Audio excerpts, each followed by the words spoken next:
Hello, this is David Bishai. Today I'm going to speak to you about the rationale for strengthening essential public health functions. We're going to cover the rationale in two sections. In the first section, we're going to describe what it is about the world that makes strengthening essential public health functions something that's important to do right now. We'll cover the history of health improvements since the 1950s, cover how there's been a deceleration of rates of life expectancy improvement as well as soaring costs of sickness spending, and briefly touch on the coming issues for the next century, including the expected recurrence of pandemics and non-communicable diseases. In section 2, we will go over what we already know about essential public health functions to set the agenda for our current deliberation. So just to get our terms defined, I'd like to define public health and medicine. According to the Institute of Medicine, public health is what we as a society do collectively to assure the conditions in which people can be healthy. And according to Rudolf Virchow, writing 140 years earlier, medicine is a social science and politics is nothing else but medicine on a large scale. We'll need both of these definitions to go through our problem statement. The two questions that confront the health sector and confronted Rudolf Virchow back in 1848 were question 1, what is causing disease in this patient? And question 2, what features of this place threatened health? So this is a picture of the type of health threats that would have been commonly observed at Rudolf Virchow's time. And although this data comes from Massachusetts, the same type of picture would have been seen in Vienna where Virchow was practicing. This tuberculosis pandemic was at its peak in the mid-19th century. And what was going on was a decline in the incidence of tuberculosis and tuberculosis death throughout the late 19th century. None of this had anything to do with scientific progress. The decline in tuberculosis preceded the identification of the etiologic agent of tuberculosis, and it greatly preceded the development of chemotherapy with drugs that actually treated tuberculosis. So something was going on in the places of the world that was leading to the decline of tuberculosis.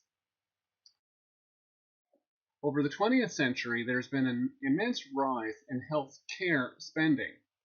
And this spending is shown on the slide starting in 1995 at $50 per capita. But what we've seen in the last 20 years is a five-fold increase in individual health spending per capita. But very little of this is spent on making places healthier. There's very little data, but what evidence we have suggests that most countries spend about 1 to 2%, and some countries spend up to 5% of their health spending on making their places healthy and creating strong public health departments. Well, there's been this incredible increase in health spending. What are we getting for it? Is progress in life expectancy getting faster? I want to briefly share some evidence that I've brought to bear on this question. What I want to do is compare countries of similar life expectancy. I want to compare countries whose life expectancy was below 51 in the 1950s, and I want to compare them to countries with the same life expectancy below 51 in the year 2000. And I want to compare how easy it was to gain life expectancy. We're going to measure how many years of life expectancy were gained in a decade. Given the growth of science and technology and the massive health spending that I've just shown you, wouldn't it be obviously better to be a country trying to improve life expectancy during the decade of the 2000s? More money, more technology, more doctors, nurses, and drugs. So this is the surprising result. What I'm graphing on the horizontal axis is 6 decades from 1950s to the 2000s. What I'm graphing on the vertical axis is the life expectancy gain over the next 10 years. And I'm only looking at countries that are sick. These are all countries below life expectancy of 51. What you're seeing is that in the decade of the 1950s, most countries were lowering life expectancy by about 8 years per decade. That went down in the 1960s to about 6 years per decade, about 5 years per decade in the 70s, about 3 years per decade in the 80s, and obviously with the HIV epidemic, it's gone down to even negative progress in the sickest countries in the world over the last 20 years. But even before HIV, what I can show you is a decline in the progress of life expectancy gains. If I were to look at the highest stratum of countries that are spending more and more and more of their economies on healthcare, there's no evidence of an increase in the number of years of life expectancy gain per decade. In this slide, all of the countries have a life expectancy over 71. And since the 1950s, there's been no rise in the number of life expectancy years gained. So what this evidence shows is that there's been a slowdown for the world's poorest and sickest countries, and no improvement in the pace of life expectancy gain in the richest countries, despite a massive increase in healthcare spending. So what are the explanations? Well, I've given one explanation just a second ago, that HIV is obviously a part of why progress has become so slow. But even before the HIV epidemic, and in places where HIV was never prevalent, there has been a slowdown. And what I think is going on is the pivot that health policy made in the 1950s that has moved most health policy effort away from making places healthy to making sick individuals healthy. Most of that healthcare spending, 95 to 99% of it, is spent using stethoscopes to diagnose illness in individuals rather than to improve the determinants of health, such as diet, exercise, environment, and culture.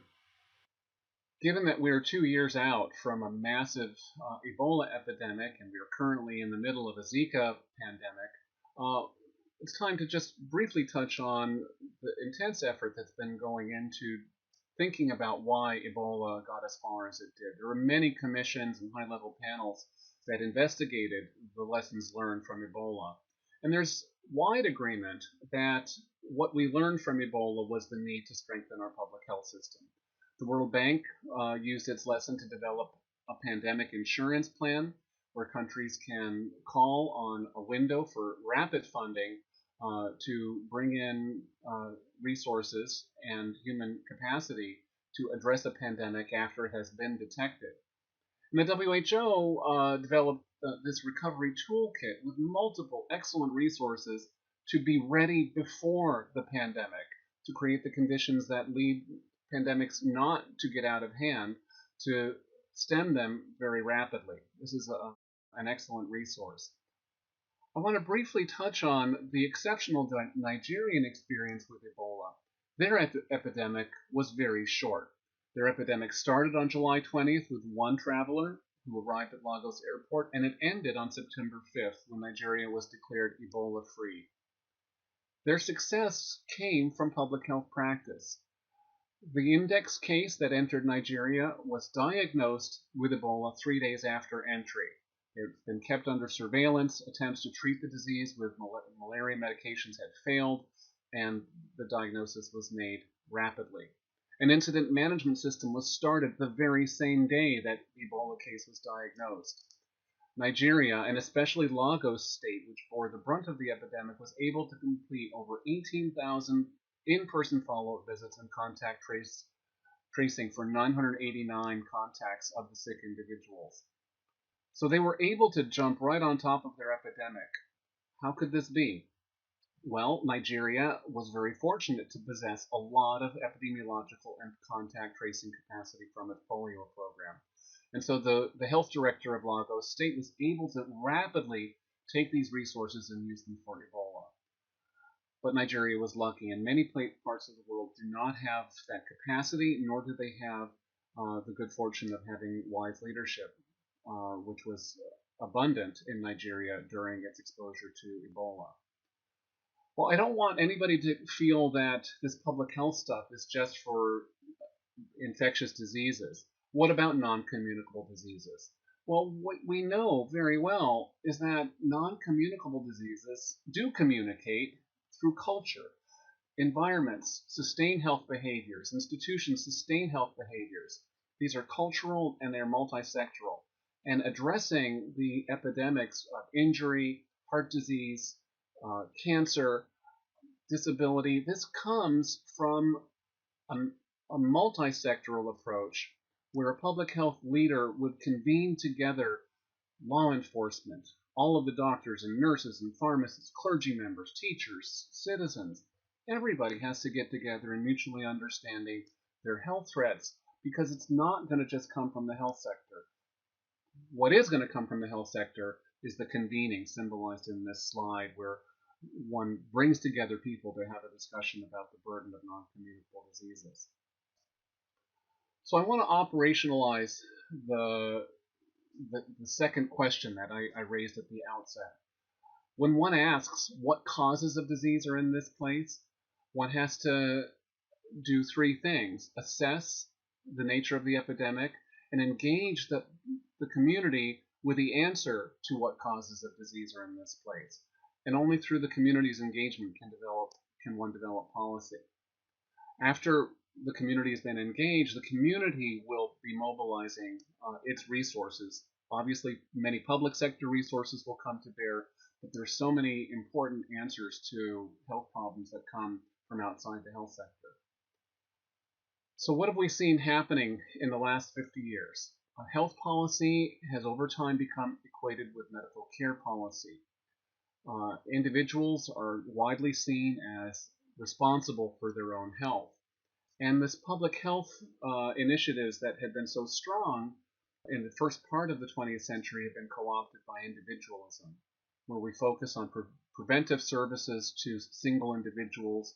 A person must get a bed net, a person must get vaccines, a person must be screened for cancer.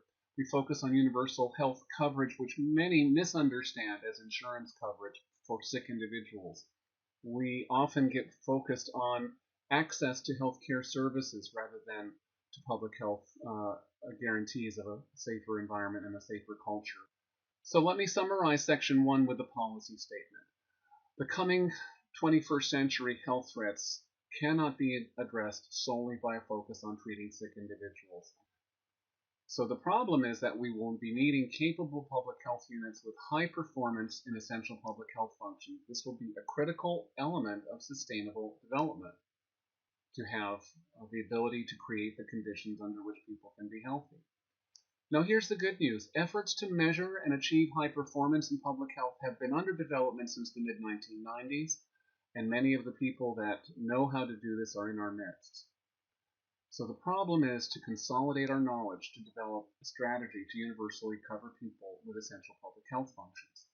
In the next section, we'll go through briefly how we can use public health to address this problem. So this is section 2, and in this section I will be indicating how essential public health functions can help us address the problem that we will face over the coming years of the 21st century.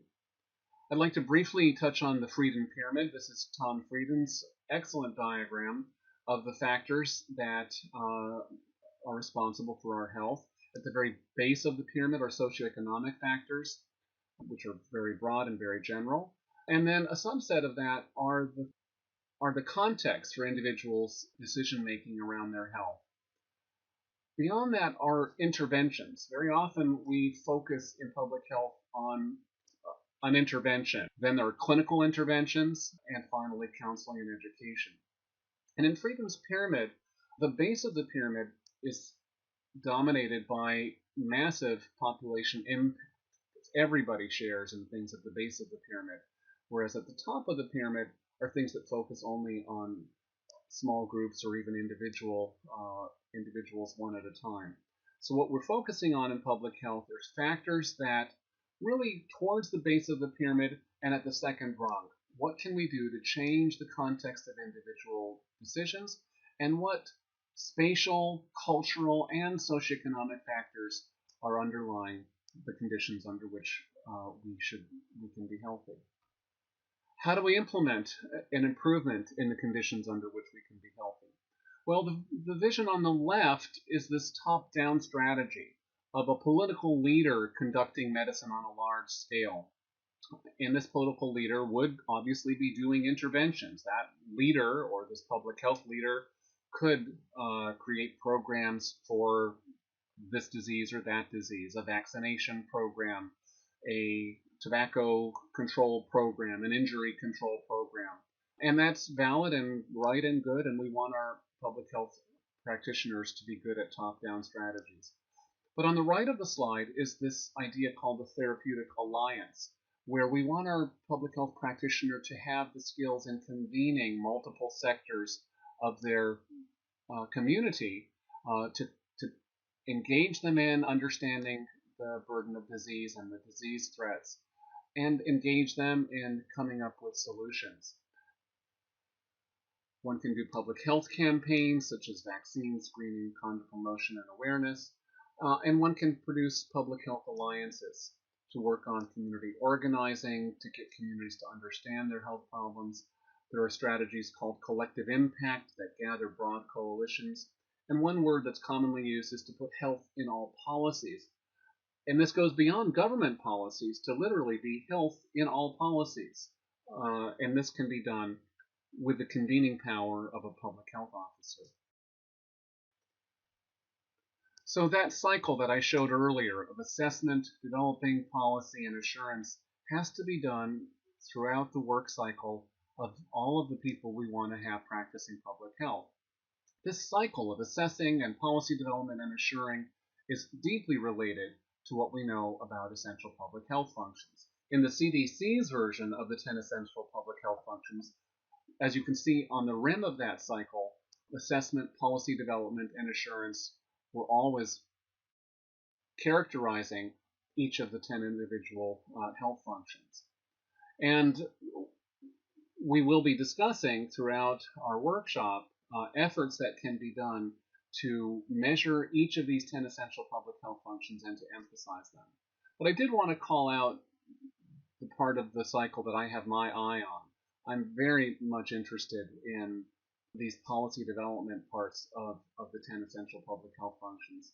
I think that mobilizing community partnerships and informing, educating, and empowering are parts of what we want to do in public health that have tremendous potential. So what do we know about public health practice improvement? Well, elements that can be used to help. We know a lot about pre-service training and in-service training of the public health workforce. We have developed some expertise at embedding quality improvement units in public health departments. Just as hospitals now have patient safety units, so too around the world, public health departments are devoting parts of their operation to quality improvement. Deeply involved in all of public health improvement is the act of measuring what we're doing in public health. And there are a variety of metrics that we'll be discussing during our workshop. But it's obviously not enough just to measure. And many of the experiences that we know about in public health practice have developed ways to use the measures to develop supportive supervision. And this is a version of supervision that is not a top-down, beat them up and discipline them supervision, but supportive supervision the way a coach supervises an athlete or a good teacher supervises a student's learning, where the supervision occurs as a partnership. Community scorecards are used to improve clinical practice, and these scorecards can also be used to improve public health practice. And although it has not yet been practiced extensively in low and middle income countries, accreditation should be brought into our discussion as a way to use measurement and supervision in a much more formalized way of public health practice improvement. So let's go over the goals of the workshop. We want to consolidate best practices for essential public health functions. We want to make a strategy. What are our critical questions? First, we want to describe the factors that weaken and strengthen public health. Second, we want to propose strategies that keep national and subnational public health departments at high levels of performance. Third, we want to develop and defend the rationale for investment in essential public health function performance in a way that will appeal to stakeholders. We want people to spend their policy capital on getting back public health into the mainstream and putting it on the front burner of the global health agenda.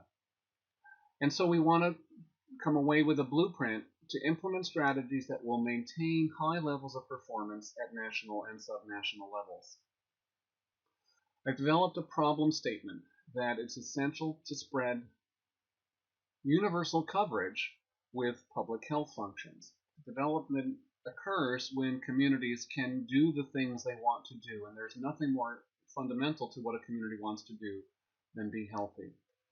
I've shown some evidence that this is a problem because progress towards coverage with public health functions has slowed, and life expectancy gains have slowed as well. In the second part of my talk, I've discussed what we know about essential public health functions. I've shown that they really belong in a cycle of assessment, policy development, and assurance. And the public health workforce is necessary to convene that cycle, but our workforce is not always on task. The good news is that we have made some progress. There are many examples of ways to measure public health functions and to improve them. And this workshop is all about consolidating what we know so that we can use it to develop a strategy and to use for advocacy. Thank you very much.